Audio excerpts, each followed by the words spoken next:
The dating apps are destroying men. The brutal truth. We're coming at you with the brutal truth today, gentlemen. Brutal indeed. Troy Francis, James Tusk. And without further ado, really, I could get into this. What we've got today is something off Reddit, and I find Reddit to be quite a goldmine of nonsense, really, of people that literally just don't get it, you know? So there's some quite interesting stuff, but sometimes it can be quite instructive. So I found a post this morning, and I thought, well, because we talk a lot about dating apps anyway and how they're not great, but this is a real-life example now that we've got. So I can get into this and read it, and then we've got some points to go through off the back. Let's do it. Good stuff. All right, so this was posted a day ago by somebody called Paul Frank, and he says, I accidentally saw my date's Hinge notification count. All right, so he goes, I, 28 male, went out with a woman last night. We had been chatting for only a couple of days, but it felt like we were a good match. I came with the idea that we could go to a board game cafe, and we did. After we sat down by our table, we find a board game she's familiar with, but she had to look up the rules because it had been a while since she last played it. And apparently the rule book wasn't in the box.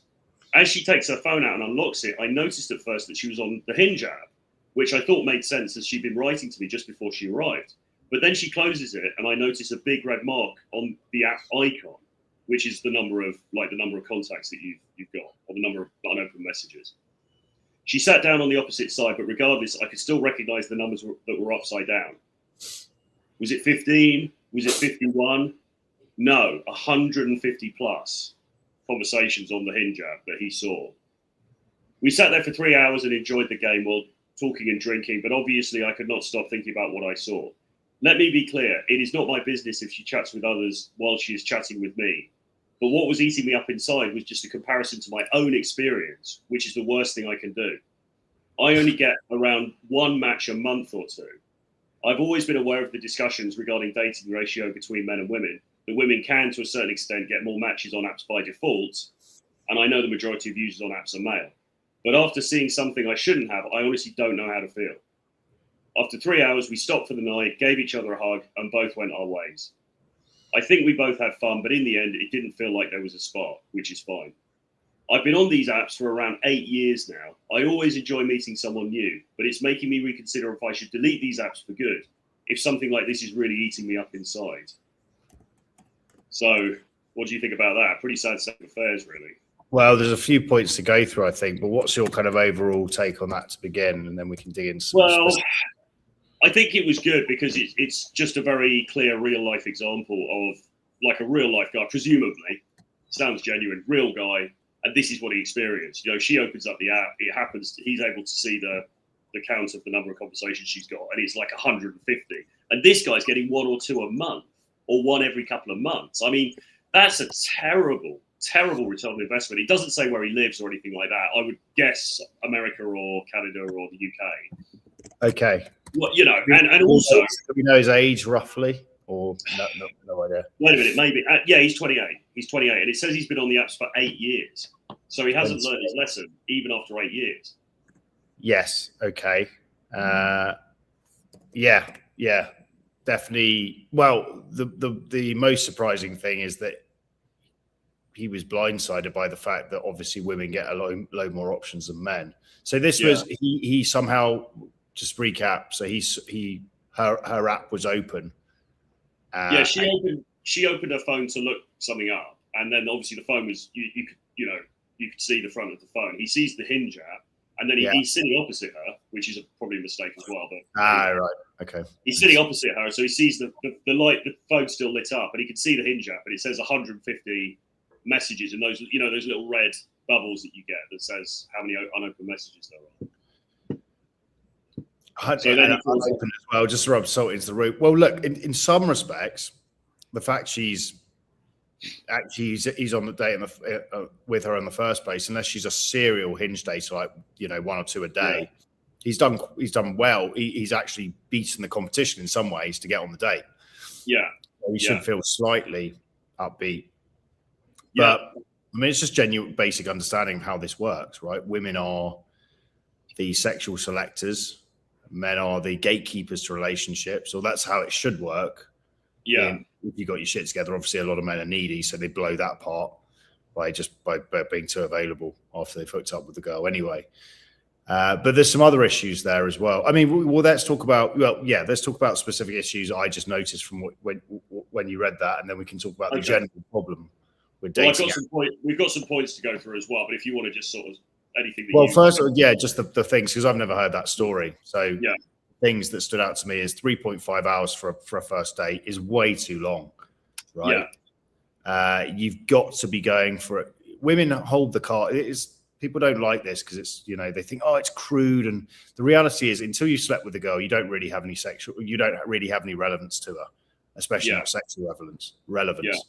So the fastest thing you can do, whether you want a one night stand or eventually get married, is sleep with the girl as quickly as possible, because then you both drop your guard a bit, you see if there's sexual chemistry, and the ball is in your court to a degree. Until then, she holds all the cards, right? Because women are the gatekeepers of sex. So you should be escalating. He should have been escalating. And obviously, we don't know the whole details. We don't know.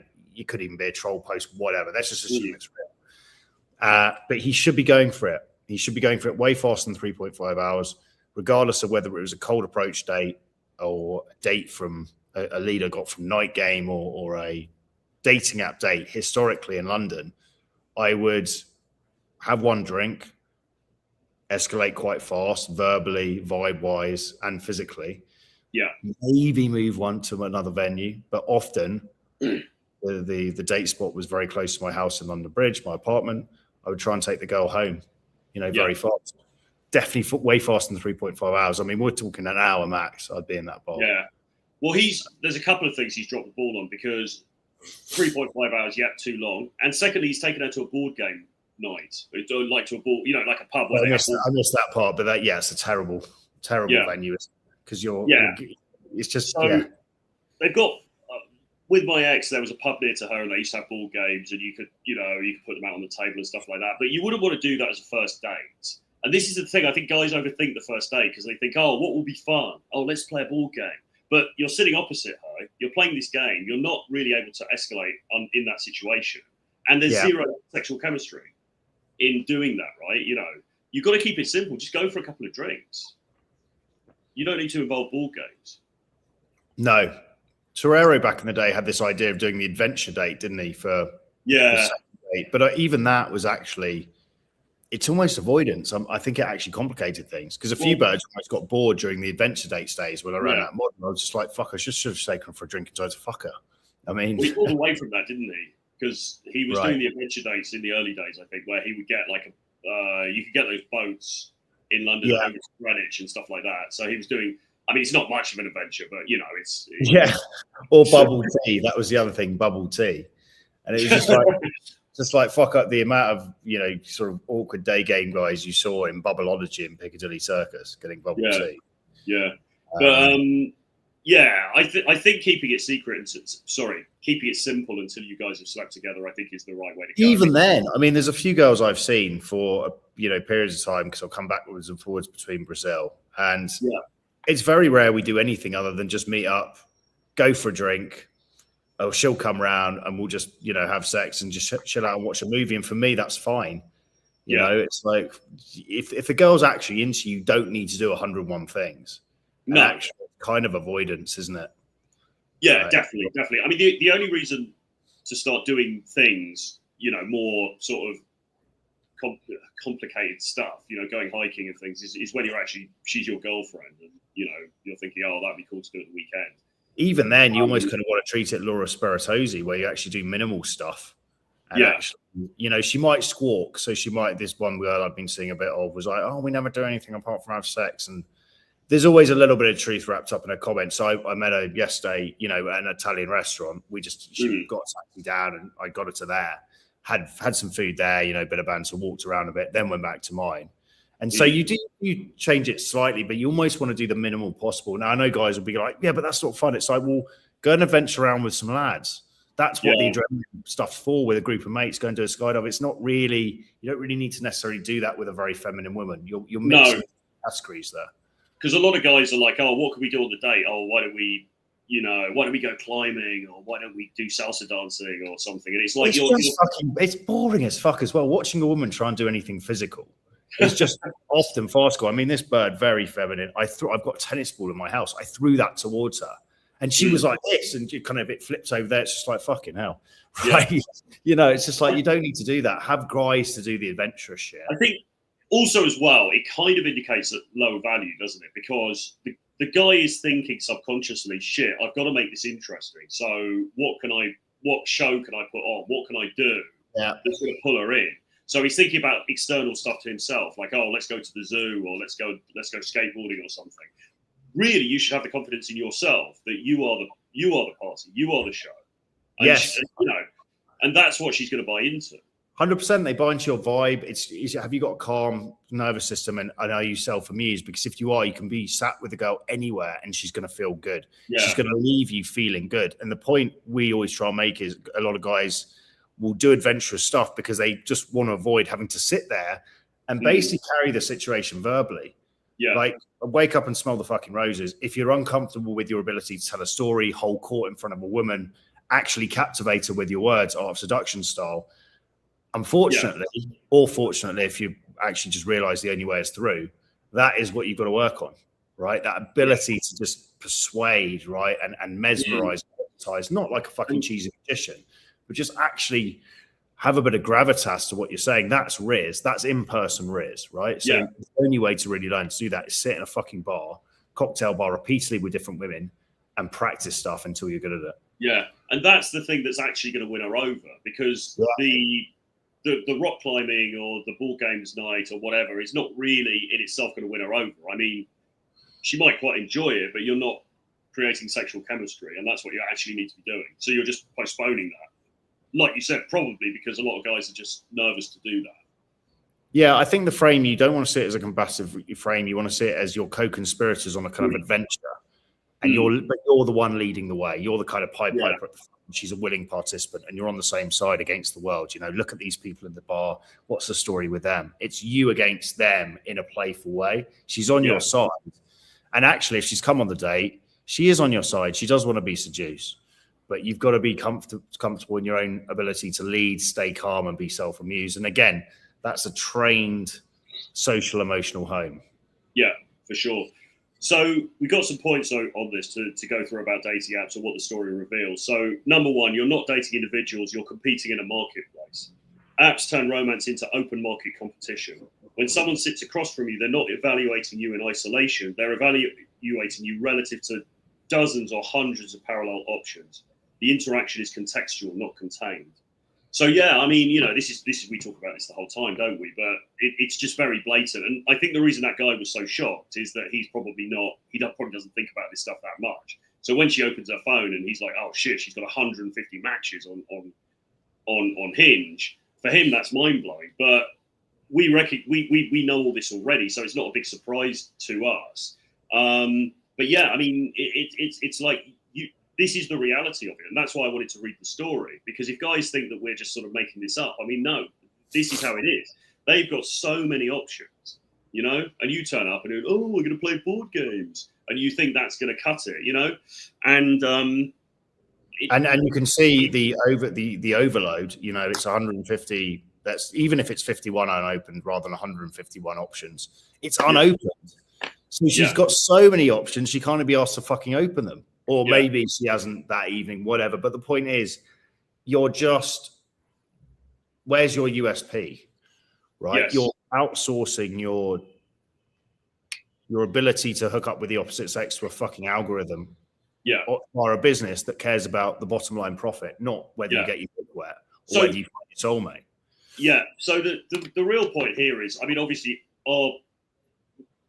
we're marching to the drum of get out there, approach people in real life. But this is the reason why. This is the reason why you should be leading with meeting in real life rather than apps. Because the apps are a racket, right? I mean, the apps, you're playing a game that you're never going to win on the app. Yes. If you're one of 150 dudes that, is talking to her, and there's going to be more as well, because she might be on other apps, she's on Instagram. I mean, it's frightening, really, isn't it, to think about the number? But can you imagine just how many? If you actually combine all the different sources together, how much the average hot girl with a reasonable Instagram has, and she's on the apps, how many cold, requests she gets, and how many options she actually has? It's just Mind blowing. Yeah, crazy. So, number 2, attention is radically unevenly distributed. One of the biggest shocks for men is discovering the sheer asymmetry of attention. Most women receive far more inbound interest than most men. This imbalance shapes behavior, selectivity, and investment levels long before you meet.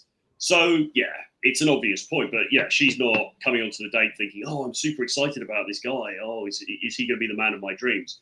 She's sort of thinking, yeah, he's good enough. I'll meet him. All right, I'll give him a shot.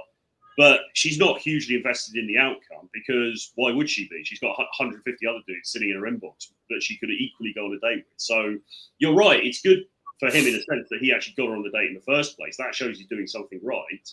But he didn't then capitalize on the opportunity, did he? He obviously didn't do anything to make her think, shit, actually, that this guy's got something and I want to spend more time with him.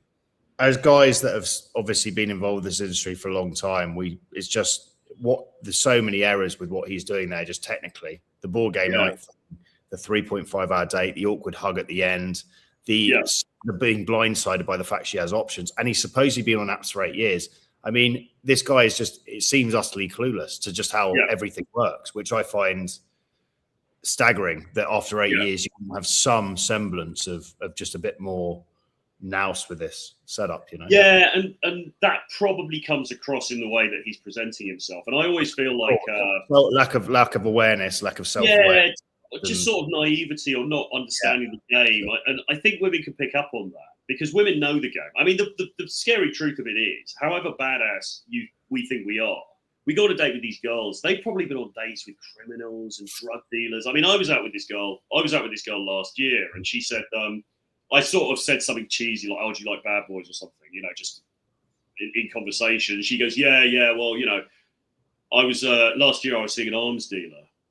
And she goes, well, I like, when I say bad boys, I don't mean, doesn't reply to your texts or gets drunk and doesn't come home one night or something. I'm talking about, like, it has to be arms dealer level or it's nothing, So, they're once again, they are much more I don't know, they're much more street. They're not as naive as guys. Ironically, it's guys who are the naive ones. And I think when she looks at that and she thinks, this guy just doesn't, this guy's hasn't got a fucking clue, I think they really pick up quite quickly if the guy gets it or not.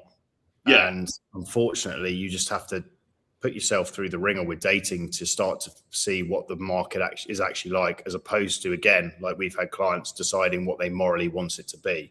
Just because you want it to be all love and rainbows, like a former client of ours, it doesn't mean it's the reality of how it works. It doesn't also mean it's all bad, but you have to try and stick to actually the reality of what's in front of you.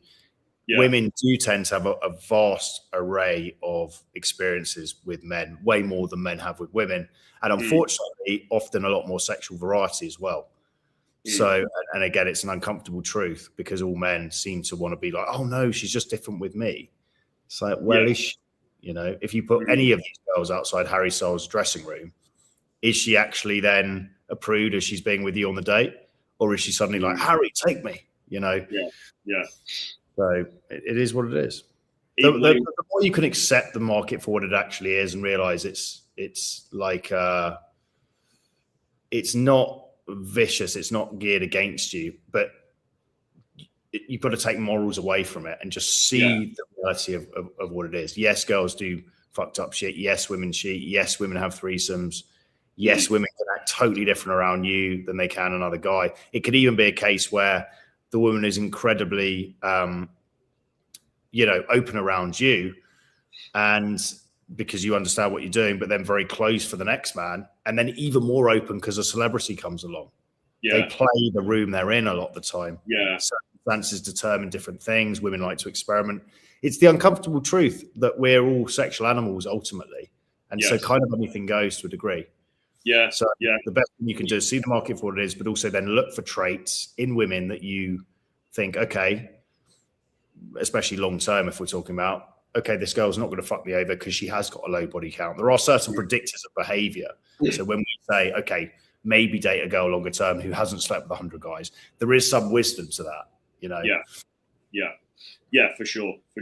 Okay, number 3, abundance changes psychology. When someone has constant incoming attention, it subtly alters how they perceive connection. patience drops, tolerance drops, curiosity drops. You don't guard what feels endlessly replaceable.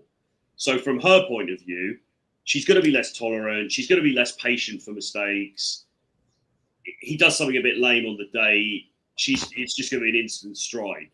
And this is the way things have changed, because it's not like in the old days. Maybe if you were dating in the 1980s or something, you get a few more shots at the goal because she doesn't have that many options. And so she's like, okay, this guy's a bit lame, but you know what? I'll give him another chance. Now, why does she have to give you another chance? There's zero reason. She could just get on her phone in the taxi on the way home and just start chatting to one of these other 150 guys.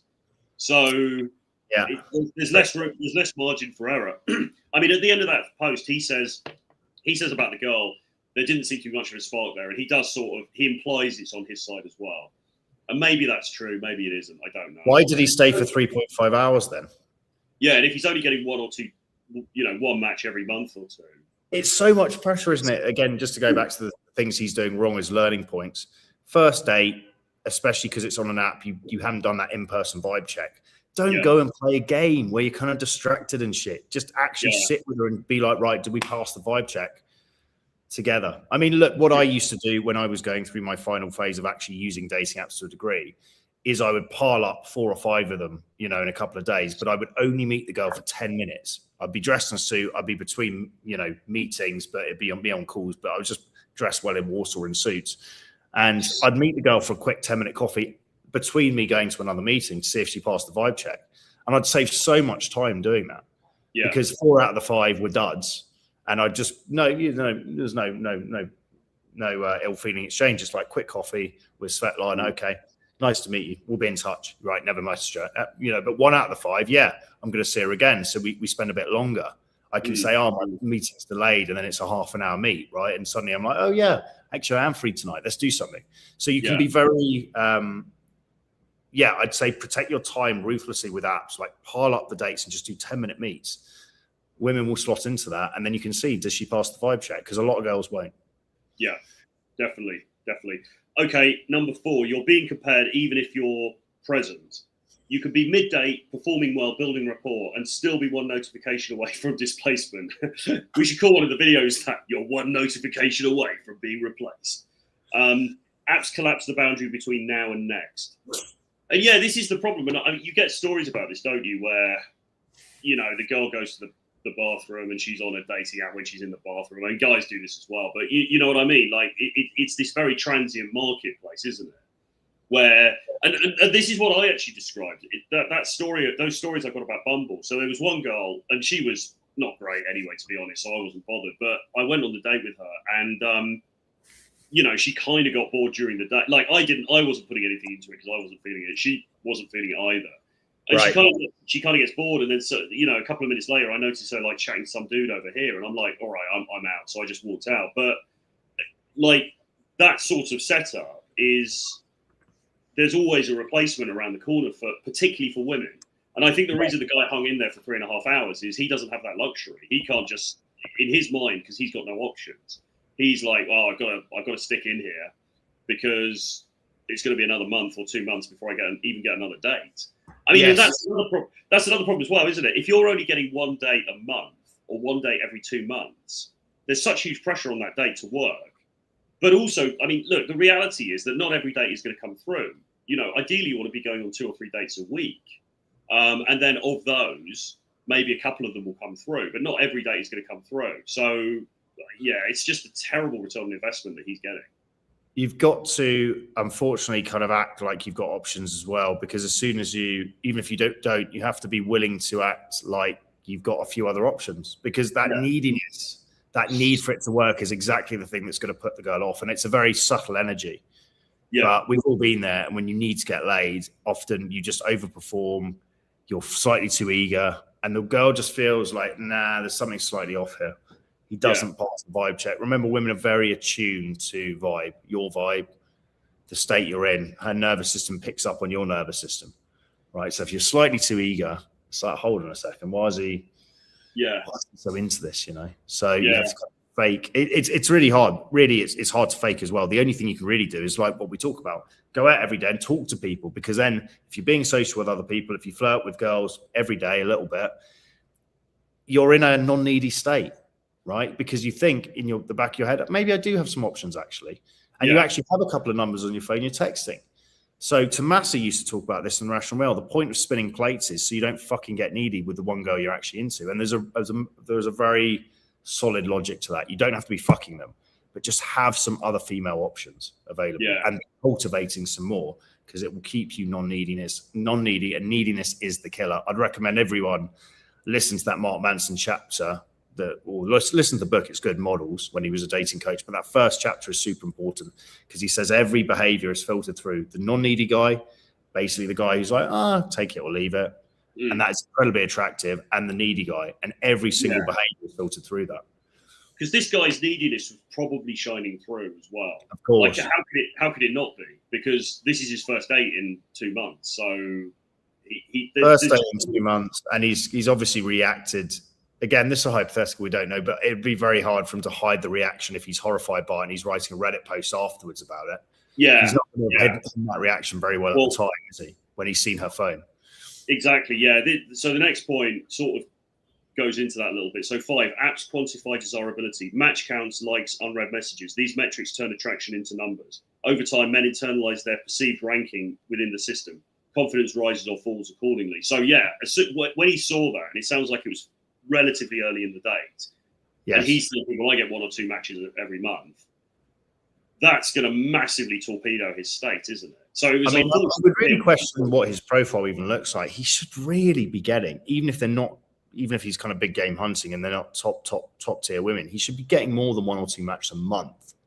Yeah. I mean, how bad is your profile and how bad is your messaging after 8 years on apps? Have you not figured it out a bit more? Yeah. Well, I guess it kind of depends where he lives as well. He probably lives in a very high competition place.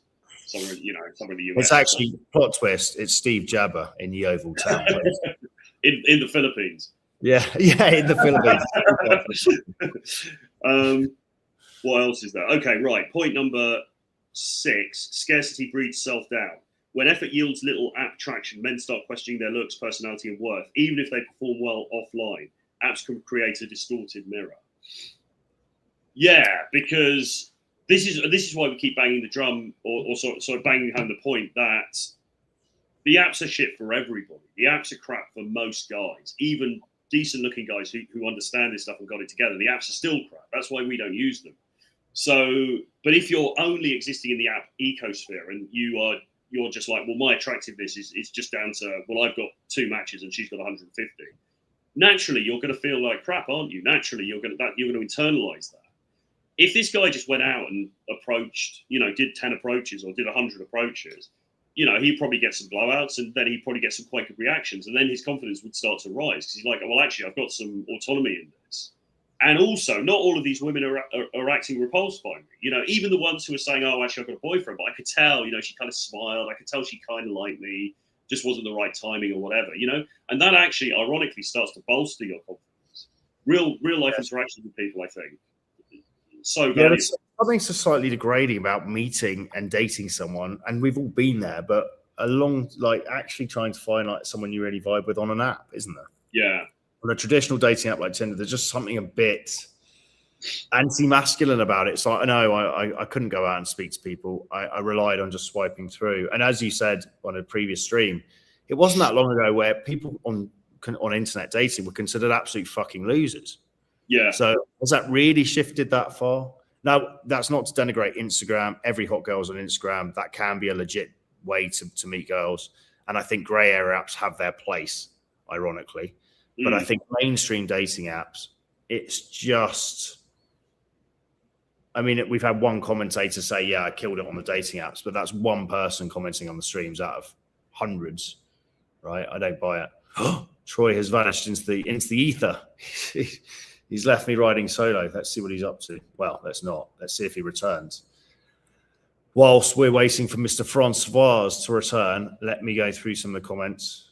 Oh, no, he's back. He's back with a vengeance. I dropped out. I don't know why. All good. Carry on. Okay. Yeah, we'll just run through these points because there's not. We were on 7 now, I think. So 7, validation becomes the primary currency. For many users, for female ones generally, app functions less as a mate selection tool and more as an attention generator. Matches become dopamine hits. Real world follow through becomes optional. So we talked about this yesterday, didn't we? But for sure, there's a lot of women on the apps who are kind of just using it as a sort of pick-me-up. You know, they're using it to get a bit of attention, to get a bit of a dopamine boost. And it doesn't even mean that they even want to meet you in real life, let alone if they do meet you for a date, they're going to actually take it any further. So you've got to bear that in mind as well. Yeah. So, okay. Yeah. Nothing to add on that final point you made. Yeah. Okay. Number 8, immersion gets disrupted. Even good dates are psychologically contaminated by app awareness. If both parties know alternatives are waiting, emotional presence weakens. It's harder to build momentum in a replaceability frame. So I think that's true. I mean, she knows, in the context of this date, she knows I've got 150 other dudes waiting in my inbox. So is she going to be as present in that date? Is she really, even if he's not performing well, he's made mistakes on his side for sure. But even if he did everything perfectly, is she going to be quite as present in that date? There's not really much riding on it for her, is there? You know? Yeah, if she's a serial app dater, there's always that tendency to just be like thinking the next one, because especially if she's in that rhythm, we're just pattern machines, aren't we? So I'd be wary about dating women who just tend to date a lot via apps as well, because you're setting yourself up for replacement very quickly. They're just geared around it. I really respect women who do not meet guys through apps. Yeah. And there are a number. You will meet girls occasionally in real life and you'll kind of grill them. Well, actually not occasionally, regularly in real life. They're like, no, I don't fucking use Tinder. Right. And again, do you believe them? Are they lying? If we're taking them at face value, you know, because I'm not sure women are really getting what they want from the apps as well. I think for them, they're hoping to meet their knight in shining armor, and they're meeting a load of dud men who don't have the balls to approach in real life either. So I'm not convinced they are winning either, women on the dating apps. No, I mean, they're not, because they get a lot of attention, but from their point of view, also a lot of it is not very good. So a lot of duds, right? A lot of duds, yeah. So number 9, technology reframes romantic interpretation. A date without spark used to just mean not a fit. Now it can feel like they have better options lined up. Apps alter how rejection and indifference are processed. So this guy, well, he's trying to fudge the issue because he's sort of implying that it was a mutual not feeling the spark. I don't know if I fully believe that, but let's just say that he was actually into the girl and she's pinned him off. He's going to be thinking, well, she's saying it's because there wasn't a good spark. But is it actually because there wasn't a good spark, or is it just because she's got all of these other guys who are waiting in the wings? So you don't really know. And maybe she doesn't really know either. Because like we said before, she's going to be less tolerant for his mistakes anyway, isn't she? I mean, to be completely honest, I'm not surprised after he took her out to play board games that she's not really feeling a spark, because there's nothing sexual or erotic about playing board games, is there? You know? What, Monopoly doesn't turn you on? Going to jail, behind bars. Boy. It's just a very sort of, it's the kind of thing people do with their friends, isn't it? It's the kind of thing is, probably some Russian gold diggery bird, or like from a really high-end family would probably be like, yes, it should probably get turned on by Monopoly. She's like, yes, I took Mayfair. She'd probably like, you know, but very specific kind of archetype of woman. Ironically, a Russian woman probably would be a bit more stimulated because they seem a lot more stimulated by cultural things. But imagine trying to take like a Brazilian or a Colombian to a ball game night. They'd be fucked up on Aguardiente and snorting Tusi in the bathroom within 5 minutes. I mean, as would I, actually. I wouldn't be having any of it. I didn't even like ball games. Even with my girlfriend, I didn't particularly like ball games because I was always like, oh, what are the fucking rules? Oh, Jesus Christ. And I was just like, I know, they're always a bit... Yeah, I got behind drinking games when I was at uni. Ring of Fire, that was fun. But yeah, I know what you mean. It's the sort of thing what is the audience for ball games? Who plays actually ball games with each other? Families? At Christmas, I guess. I mean, I'd suffer from Scrabble.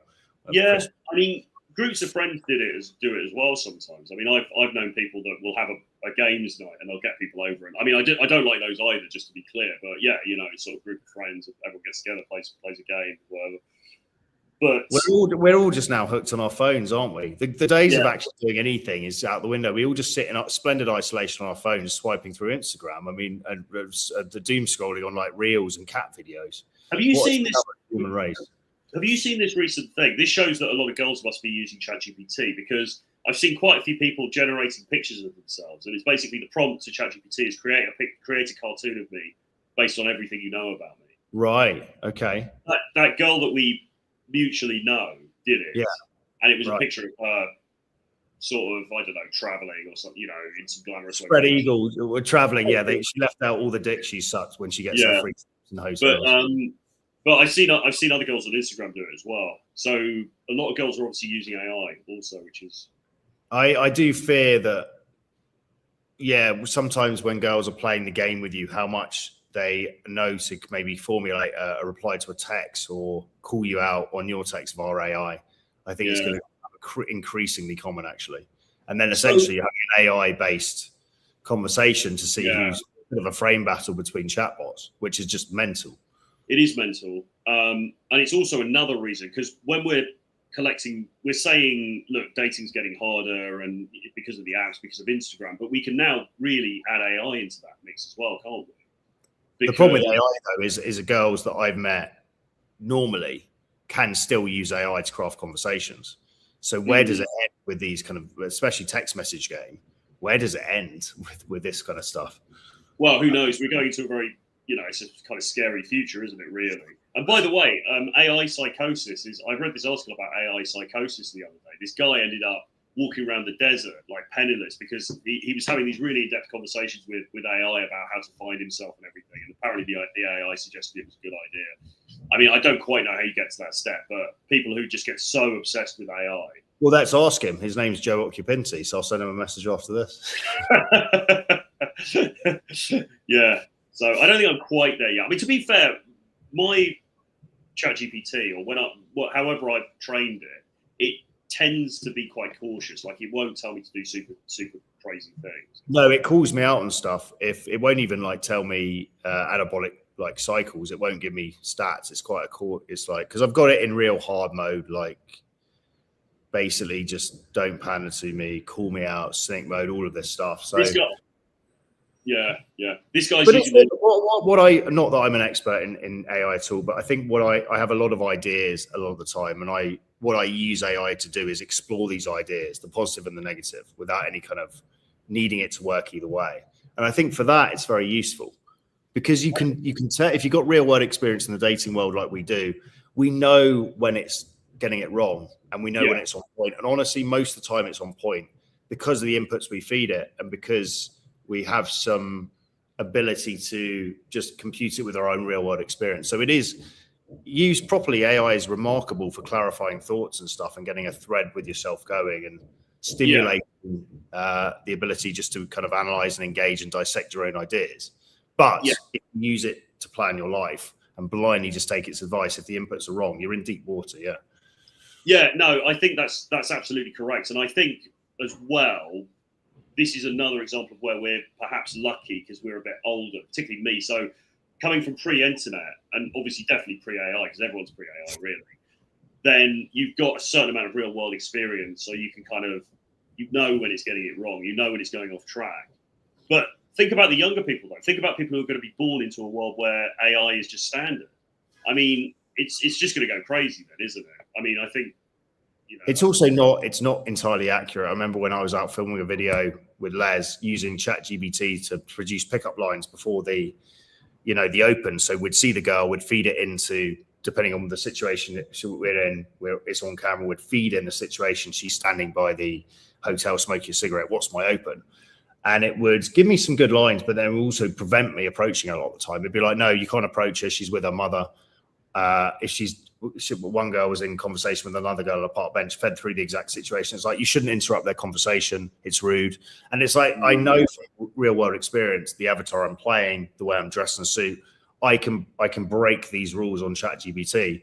But if you're following it blindly, you're just going to become this overly nice guy right?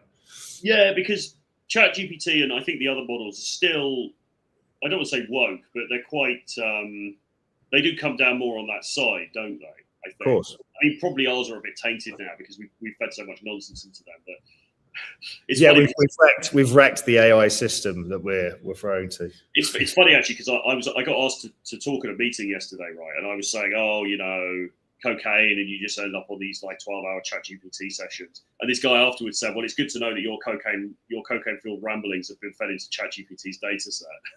I was like, oh yeah, I never thought of that. Yeah, you're right. We're corrupting.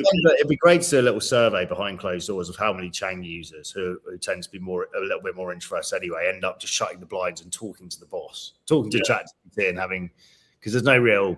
I need to see if there's a Reddit thread on that. That was definitely how I spent a lot of time over the last 6 months. I never thought of it from that point of view though, because he's right. Because our insane ramblings have now poisoned the well. So now the data set is sort of like nonsense that we're talking has now been put into the whole, Very good point, isn't it? But anyway, so point 10, dating apps reward certain traits and punish others. They favor photogenic looks, high status signaling, short form charisma, immediate intrigue. They penalize slow burn attraction, depth-based connection, personality discovery, real world presence. Men who thrive offline often struggle in app ecosystems because the traits rewarded are different. Well, yeah, I mean, I think one thing you can say, because people, obviously we've got Clavicular and everybody, looks maxing, looks are the only thing that's important. Well, on the apps, it's kind of true. Because what else do people have to go on, really? What are they going to look at? They look at. The problem is, again, fundamentally, the apps were, I don't know who designed Tinder, but it's almost like it was built for like, oh yeah, lads, we can just write through all these birds and get laid. That's minimized the fact we have to fucking approach. The problem is, women do not prize looks the same as men do. So even if you are getting some, aesthetically pleasing men who women are swiping a lot, the black pill lens and the kind of Tinder lens is not how the real world works. Women respect someone who's good looking, right? It might give you an extra foot in the door, but it's not the be all and end all. There's so many other factors that go into female attraction, and you can't showcase those through Tinder, right? Yeah. So the reason why guys will always say to us, I think without exception, I don't know, do you know any guy who said, I get better results on Tinder or dating apps than I do through Cold Approach? Well, the only person who popped up, which we don't know personally, could be lying, was the guy who said he had 100 Tinder dates last year. Oh, right. Okay. Was he a commenter on here? Yeah, he popped up a few days ago going, well, actually, I had 100 Tinder dates in 2025. And then we asked him, well, what were they like? He goes, mostly 7s, but occasional 8s. But again, it could just be a lie. There's no way of verifying it. Well, right. I mean, he's a commenter on this stream, so it's almost certainly a lie. But people I've met in real life, I've never met a single guy who said, "Oh yeah, dating apps are brilliant," and when I approach in real life, it's always worse. It's always. Well, in fact, most of the guys, 99% of the guys that are coming in for coaching have used dating apps, and we say, "How do you usually date?" And they're like, "Dating apps, it sucks," right? So they're looking away from it. And yes, well, I mean, this guy on here, if you happen to see this, you should get in contact with us because clearly it's not working for him. I mean, he's getting 1 match a month. I mean, that's terrible. So the fact that you managed to pull a date out of that is actually quite... It's awful, demoralizing. And even if you... I mean, again, we don't know what it looks like and all this stuff, but with a bit of training, Cold Approach, socializing training, he would be generating more than 1 a month. Yeah.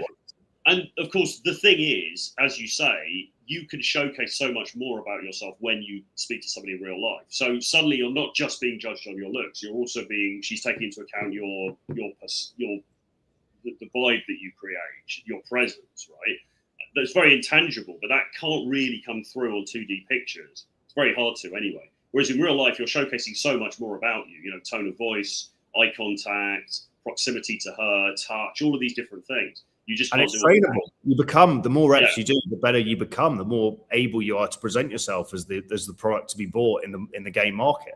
So it stacks on top of itself the more you do.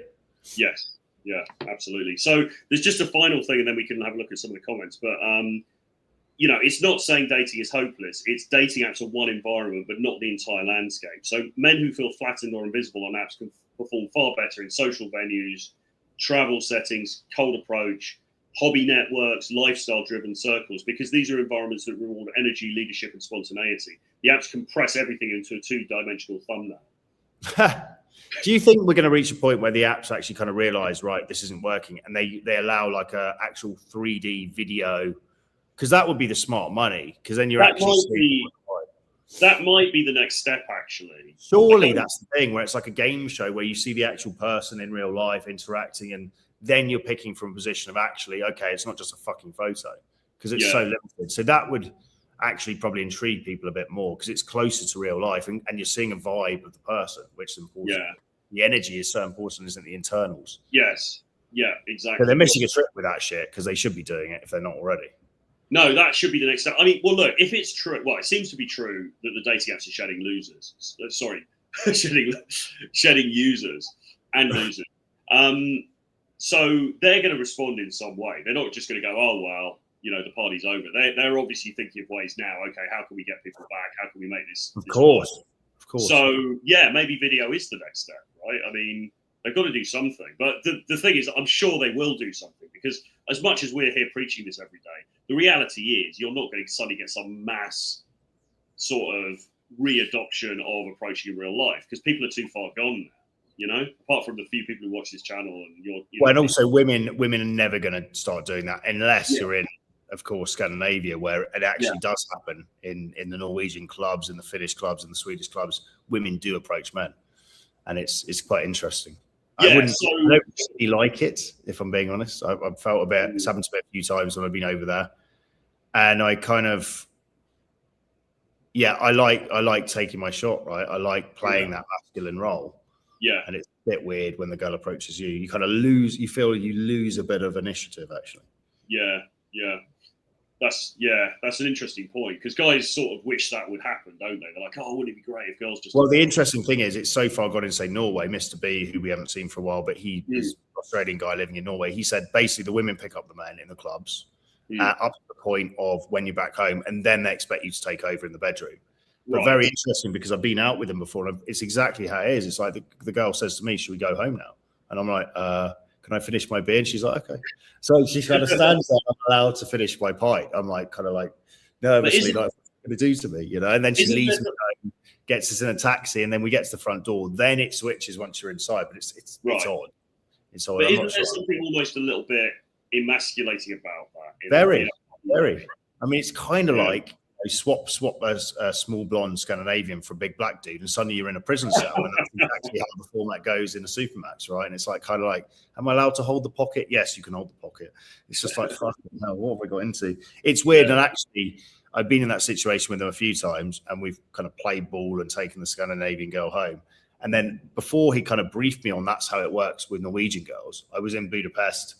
Girl started talking to me, but then I started like, I was just being boisterous. I picked her up and all this stuff, and he was like, he ran over to me. He's like, "Don't do that. You've got to let them take control." And lo and behold, actually, she fucked off after that quite quickly. Right. He was like, "Have you learned your lesson?" I'm like, "Okay." So basically, you just literally have to play the woman with Norwegian women. It's very emasculating. I'm not fully on board with it, to be honest. It seems like the dynamic is wrong from the beginning, doesn't it? Of course it is. It's feminism gone wild. So it's unbridled sexual freedom in these very femme-centric countries. And it's, again, I'm not judgmental when it comes to random hookups, but definitely settling down with someone long term. I wouldn't want the girl to have fucked around a significant amount. And the thing is, you meet Swedish women by the age of 21, you're playing the question game on a date with them. And you make the mistake of going, so I think I asked a girl once how many threesomes she'd had, because most countries you say that. Usually the women either lie or they're like, one or two, whatever. And she was like, 40. And I was like, okay, well, I'm in Sweden for COVID now. I might as well test this a bit. So I tested it out 5 or 6 times. They all said similar numbers. I'm like, fucking hell. You really want to be settling down with a fucking Swede. I mean, sexual tourism, great in Scandinavia. Long-term relationship, the poor locals, where do the Vikings go? They're totally massive. It's mental. Well, I'll never look at Ulrika Johnson in the same way again. I mean, she was fucking off. She was sucking fucking Sven-Goran Eriksson of all people. So she didn't really have any standards, did she?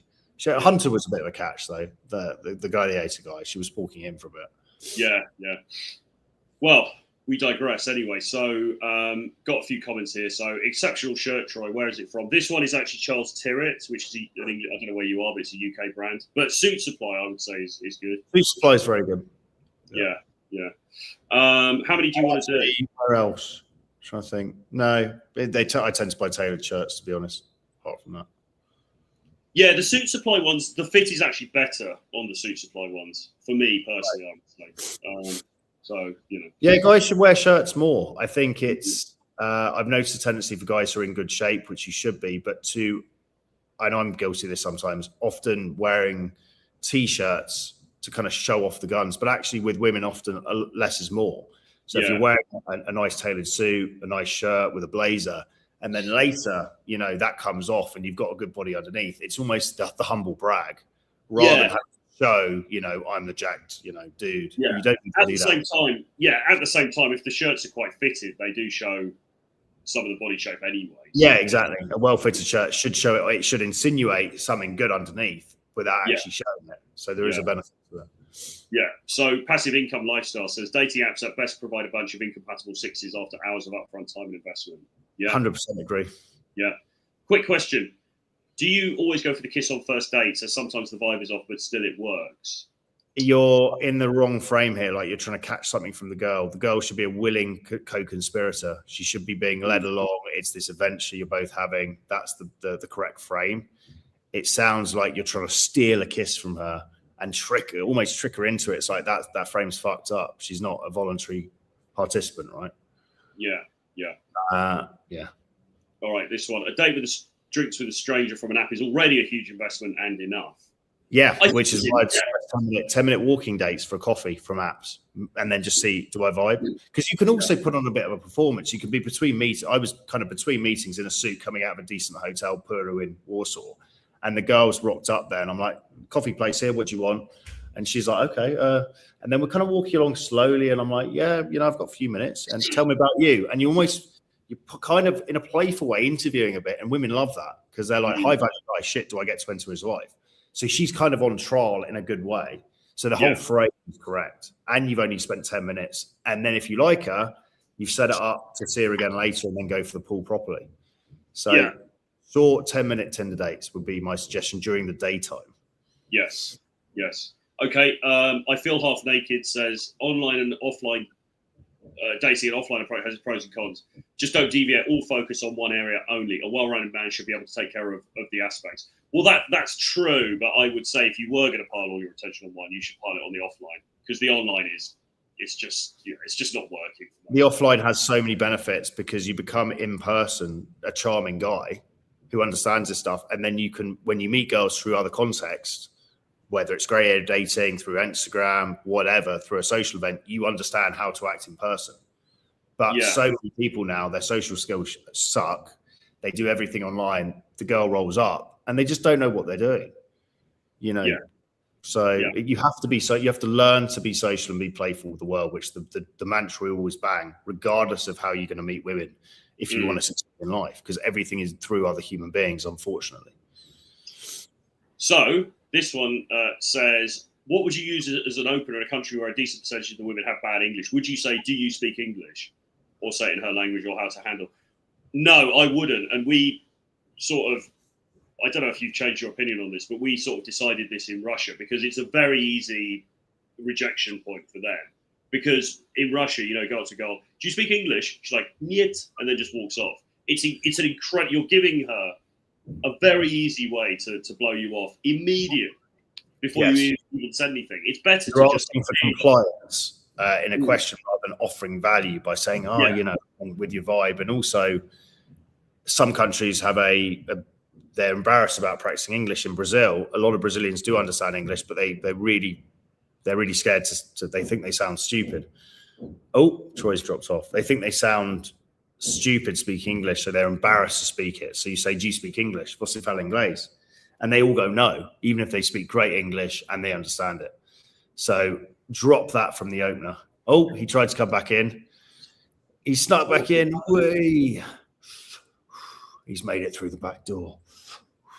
Or has he? Yes, he's back. So I kind of covered that do you speak English one. Basically, open as you would do with something. The alpha frame is, I don't really care what the girl's reaction is. I've seen her. She's caught my eye. I'm going to make something happen, because that's what men do. You initiate. And it really, her reaction is irrelevant. You want it to go well, but you let the chips fall where it may. If you ask, do you speak English, it's a cop out. Whereas the first thing you can do is have a halo effect is stop her, strong eye contact, slow your speech down. You look cool, or you look like trouble. I had to say hello. How much more valuable is that as the first brick in the wall, the halo effect, which everyone remembers, than do you speak English?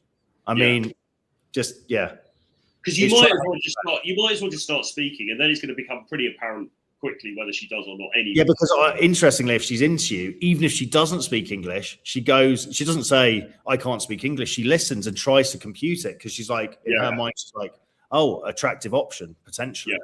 Yeah. You know? Yeah. So, drop that do you speak English thing. Yeah. He's got a load of questions here. Maybe we'll just skim through the rest. But since you guys... I think we'll do this one, but I think from now on, one question per person. Yeah, how does your travel schedule work together with your dating strategy? Is it an integral part of how you manage your dating connections, or is it often clash for you? I mean, I don't even know what it means, really. Look, if you want to join us, get in touch. info@jamestuss.com, troyfrantz.com. We can discuss these intricacies of battle. Yeah. So rank the top 5 places to meet women. Well, do we really want to do that? I mean, Next question. But I will say Germany is not one of them. Yeah. Germany and Romania were always my 2 European duds. And it's not because I don't like the countries. I've had some great times there, but weird dating cultures, quite unfriendly during the daytime. Romania, quite distrusting of foreigners. So those two. And Greece, actually. I love Greece. I love the food there and all that stuff. But for dating, it's not easy. Greece, Romania, Germany, hard from my experience. And Italy, a bit of a dud. So what do you guys think about Ukrainian females that are on dating apps seeking to get out of a war-torn country? Well, proceed with caution, basically, because you never know who's a scammer. That's the unfortunate Proceed with caution, but if I was in their shoes, I would probably be, and I was a good-looking girl, I'd probably be doing the same thing. Yeah. Not that you have to pay them, but I would probably do the same thing in their position. Yeah, so no judgment of them, but, at the same time, proceed with caution. This is a good one. Do you recommend big game hunting if you haven't been on a date for 216 days? It's an oddly specific number. He's obviously asking for a friend here. This is actually plot twist. Mr. M is actually asking. He's getting some women with a nice personality better than no women at all. It's an interesting one, isn't it? Is getting some women with a nice personality better than no women at all? I mean, we've all been there in a dry spell and you end up getting with a girl just because you want to have sex and she's not very hot. And your body doesn't lie. Basically, you as soon as you've kind of done your thing, you're scrabbling for the phone to be like, how can I get her out? How can I get myself or her out of here as quickly as possible? That means she's not passing the deep vibe check, is she? A good sign is if you are with a girl and you actually wanted to stay post bang and you're happy to do the snuggles with her. That's naturally, there's some vibe and chemistry there. So be aware of how you feel after you. How does it feel? An acid test I'd use sometimes, actually ChatGPT recommended, was if you've got a few birds who you're kind of thinking, do I really want to see them?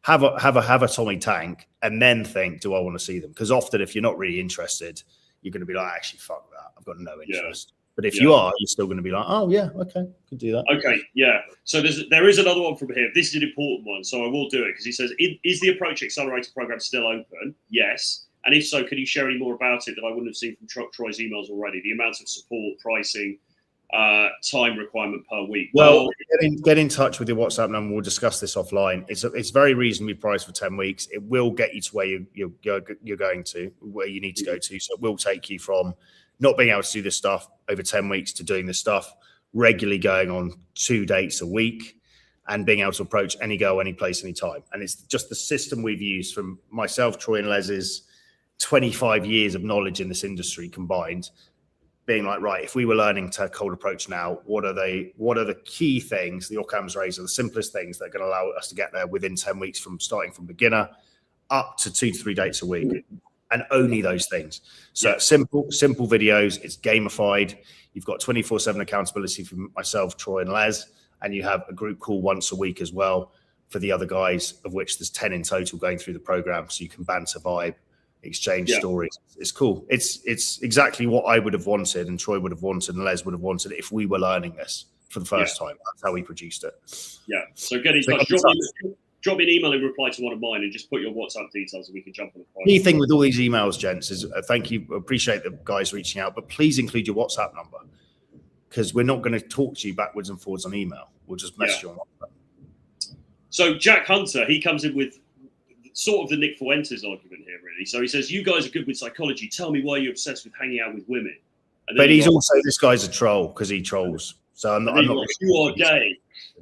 Which is sort of, Nick Fuentes said something similar to this, which is like the more time you spend hanging out with women or the more obsessed you are with women, it's a bit gay. So it's, and I think even Tate, it's a paradox, isn't it? Yeah, I think even Tate has said something similar as well. But I mean, obviously, yeah, but Tate trolls. Look, Jack Hunter. The reason we're obsessed with it is because we're running a channel that talks about dating. Okay, so we kind of have to talk about dating. We don't talk about all this shit all the time in our personal lives. He knows that already. He's being buffoon. I would say also a healthy life. It is a wind-up comment. A healthy life involves both the feminine and the masculine. So you're not. I don't care who you think you are as a guy. If you've just sworn off dating, you've MGTOWed it, and you have no connection with women, you're very unlikely, unless you're a monk, right? A life of celibacy, you're very unlikely to be well-rounded and happy. Equally, if all you do is chase women and you've got no male friends, no interests outside of this, you're also very unlikely to be happy. What we're trying to propagate with men is to be a well-rounded man, where you have some options for women, you also have a rich social life, you've got some good guys to hang around with, and you're enjoying your life, because you've built it. You've thought, right, this is my one chance to build my own reality. I'm going to map it out like this. Yeah. And if you're not taking conscious control of that, then you're missing a trick. Yeah. Moss so Danny in the Underworld says Moss Bros are underrated. I always used to get black tie from there. I'm a little bit, yeah. They've got some. I'm a bit on the fence about them actually. I don't feel like the quality feels very good somehow. No, I agree with you. Whatever. They were good for black tie, but I wouldn't go necessarily for anything else. This guy's asking about the Philippines. If you want to practice cold approach and have barely done it, and one almost training was, can you practice in Philippines due to the ease of receptivity, or will that not translate well? You can. I'd say Thailand's a better option, and absolutely approaching Thailand without fucking around with any of the go wild girls and the pay-to-play stuff, and actually get very good socially in, say, Thailand. I'd say it's an incredibly open place. There's so many people, not just Thai girls, but from all over the world there, who are just looking to be social. So I'd say Thailand is if you're going to go to anywhere in Southeast Asia, go to Bangkok, go to Koh Samui, go to Chiang Mai, and go to Phuket and blast away Thailand. Do dating apps secretly train men to believe they are less attractive than they actually are, so they stay addicted to the app instead of women? Good point. One of the points we actually made, I think, it's you're getting feedback from the universe of, oh, fuck, all these women don't rate me, but actually it's not necessarily representative of real life. Yeah. So then he says, why all the dismissiveness about our questions when we took the time to watch and engage? Fair enough. Is this the same guy that's because if you ask 5 or 6 questions, we don't have time to just do a one-way. Yeah. I mean, thank you for tuning in and thanks for engaging. But the point is, if you actually need help with this and you're serious, get in contact with us privately. The guys that actually level up on this stuff, they watch a bit of our content. They're often silent commentators. They watch a couple of videos. We pass their vibe check. They see what we're up to, and they're like, "Yeah, okay." And they send us an email and just get on with it. And it's representative of the rest of their lives, where they don't sit around waiting for watching hundreds of hours, waiting to be saved in different realms. They take initiative and they just get the fuck on with it. So, no disrespect to anyone watching this, commenting repeatedly, but it's often your archetype is not the guys who take action. And not the guys who get anywhere with this stuff, with all due respect. Now, you can obviously at any stage change that and get in touch and go, you know what, fuck this. I'm going to meet these guys around the world, do some training, go on a boot camp, do the approach accelerator. Great. But it's just not representative of what usually happens. Yeah, definitely. And look, we're putting out these streams for free and we put out the videos for free.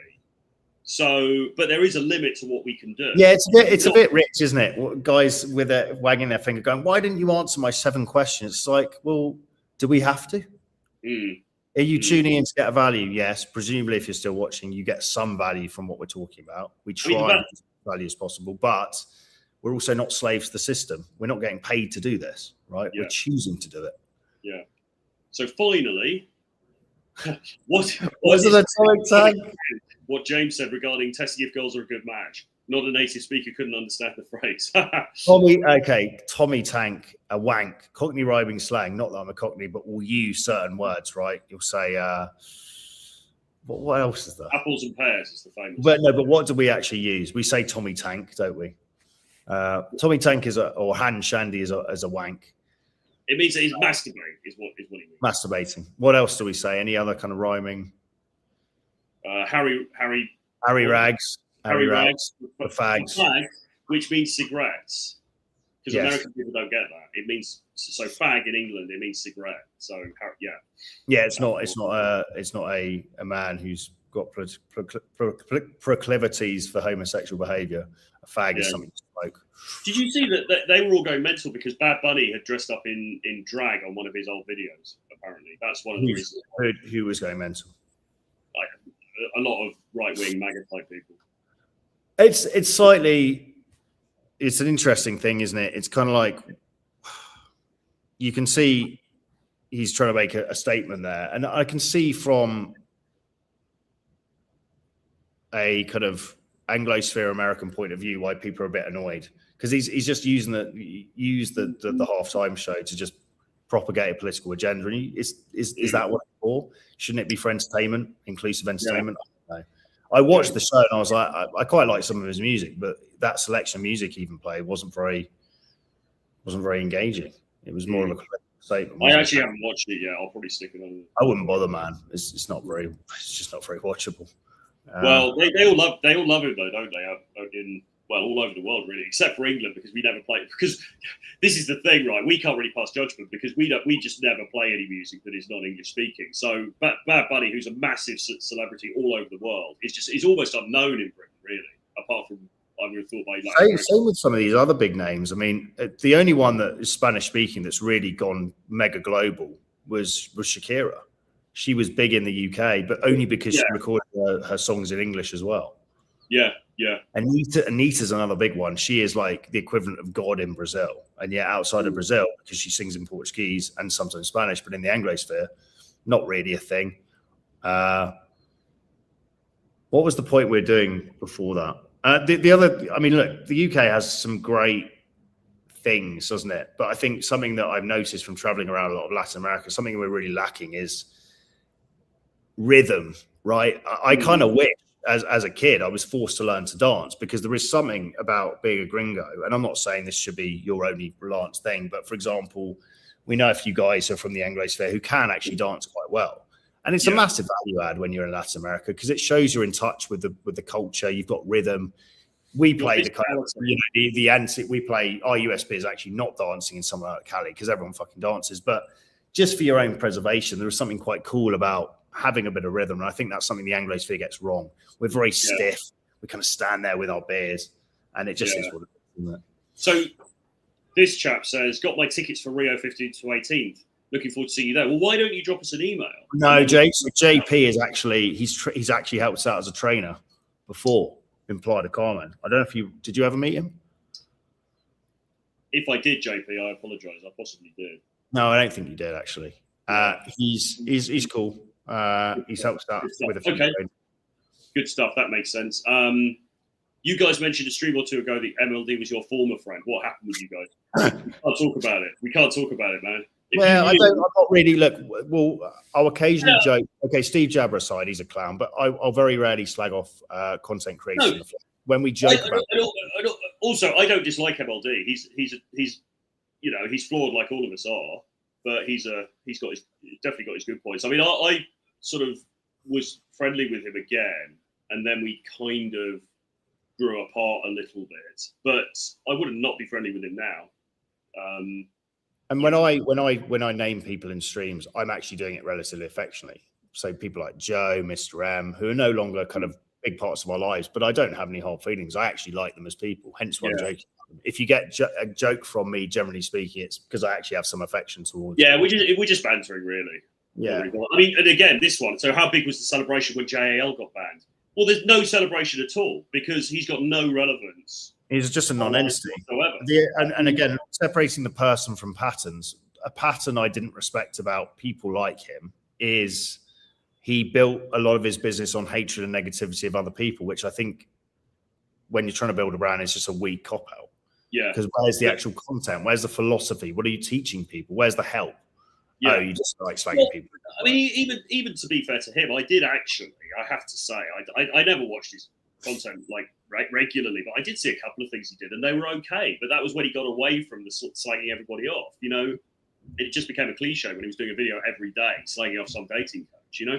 But the problem with this is that, you know, you're betraying this mindset that you think this stuff is important. And the fact that some dude got banned off of YouTube, I didn't even know that he got banned until like somebody commented in one of the streams, and then I looked into it a little bit. But we don't give a shit. We don't care. I don't watch any of the dating content creators. Who, like, why do you're holding these people up as being too important? They're not. You know, if you get some value from them, great. If you don't, but you know, it's like we need to be living offline.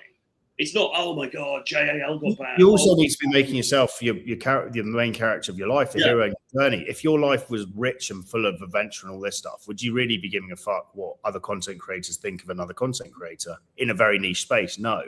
So not to criticize you, but how much is your life filled with adventure, right? These seconds that tick by, we never get back, right? The experience of being alive is so brief, so finite. Every day's a gift, to be a bit cliched. And it's like, if your day is filled with this stuff, you haven't got big enough priorities in your life. Yes. Well, he says he wasn't a fan just to. No, I actually agree in the sense that he's a bell end. Let's just be honest. Yeah.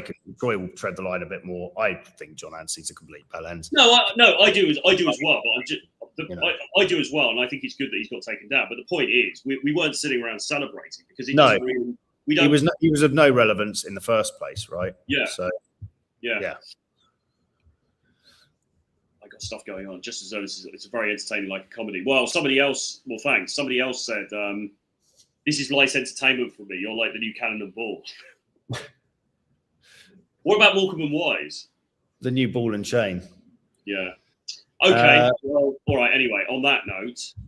If you'd like to see more of this type of format where it's kind of Rich Cooper-esque, I guess, because I've seen him do this, but we're taking a story, not necessarily from the what's happening right now, current media, but something that piques our attention and then using that to form the base of the stream. If you like that format, please comment, I like this format. And if you don't, also say, no, not for me, because we want to try and produce stuff that is obviously with our own voice, but it's geared towards actually giving guys value and entertaining at the same time, right? So please give feedback on this. No, and then he's followed up with another one. What are your thoughts on Michael Sartain and JAL when the latter accepted the former's fight challenge and ignored, deflected, setting the date and partaking in the fight? This is you're getting too deep into the weeds now. Who cares? I mean, if it was anything like the fucking Tate and that bloke from Big Brother fighting, God, what a travesty that is. I mean, Tate is probably the biggest thing he's done in undermining his brand as this kind of alpha male fighter dude. Because okay, he's still stepping in a ring, fair play to him, but fucking hell, he didn't look like he could fight, really. Yeah, that was a big. Although he said, but like I said, he got beaten by a bloke wearing pink gloves, for fuck's sake. He was just going like kind of slapping there. It was like, fucking hell, you're supposed to be some fucking alpha kickboxing champion. What the fuck's happened there? Yeah, but and this is the bigger point. He seems to have got away with it, or at least he's still well. On stream. And it's very because of the clickbait world we live in now. Essentially, you can just do anything and it just gets forgotten about the next day because there's such a high turnover of content now. Yeah. And it's like, where do you stand with that? Is it almost better to produce less content to a very high quality and not get involved in the nonsense? I think it's just a good lesson actually in life that people just don't really give a shit about you. And no, we're totally. It's exactly that. We have the spotlight effect idea where we think people are examining our lives, and they might pay you heed for a couple of minutes, but that's it. No one's really giving a fuck about you. You are, unfortunately, the only one that observes your own reality the whole time. And in some ways, it's very freeing. In other ways, it's extremely depressing because we're actually on our own. But again, how are you going to use that information as a positive thing or a negative? Yeah. Any final comments, Senor Francois? Well, he says JAL attacked everyone, including you guys. Sure, I might be invested in the beef between coaches, but he won't be missed. Well, no, he won't be missed by us. But I mean, this is another point because JAL could go on the stream and say, "Yeah, Troy Francis is gay" or whatever, And people get riled up in the comment sections about it, and then they just fucking forget. And it's exactly the same with the Andrew Tate thing. Andrew Tate does a monumentally, really embarrassing thing as far as his reputation image is concerned. And 2 days later, he's wearing sunglasses being interviewed on a podcast, and everyone's forgotten because now everyone's talking about Epstein or whatever, right? So there's a certain freedom in all of this stuff. There is, actually. And people actually just don't give a shit, you know? I think there's a certain beauty in the Anglosphere in 2026, this idea of basically there's no harm in acting bold and just doing what the fuck you want most of the time, as long as it's not totally illegal, because there's no consequence and there's an asymmetrical upside. You may get eyeballs on what you're doing, but there's very little downside. So that's not to say go out of your way to just be this, you know, ridiculous fucking needy showman where you need people constantly watching you, but basically do what the fuck you want without consequence. That's essentially it, because no one actually cares. I remember back in the day when I first started producing content, because I was so obsessed with what I was doing was slightly weird. I had this idea it meant not that people were watching me and actually thinking that, but they were just picking up on the fact I felt a bit weird about it. So whatever you're doing in life, own it relentlessly, because people they can't see inside your head. They can't see your thoughts, your past. They just pick up on your nervous system. Are you anxious and worried about when you talk about certain things, or are you not? That's really it. And people just, you pass the vibe check or you don't. Yeah. So own whatever you're doing. Don't be embarrassed by it. And just realize that just go all in. There's nothing to really lose because we're all dead men walking. It's all over soon. So indeed. Probably after this stream. So anyway, that's it. So drop us an email, troy@realtroyfrancis.com, info@jamestuss.com if you're interested in the live events on the course. All right. If you came across JAL in Brazil, would you hit him? Would you? It'd be hard not to belt him. I mean, especially because I think he's been living here for like 6 years and he doesn't still speak a lick of Portuguese. Which he's married to a Brazilian woman.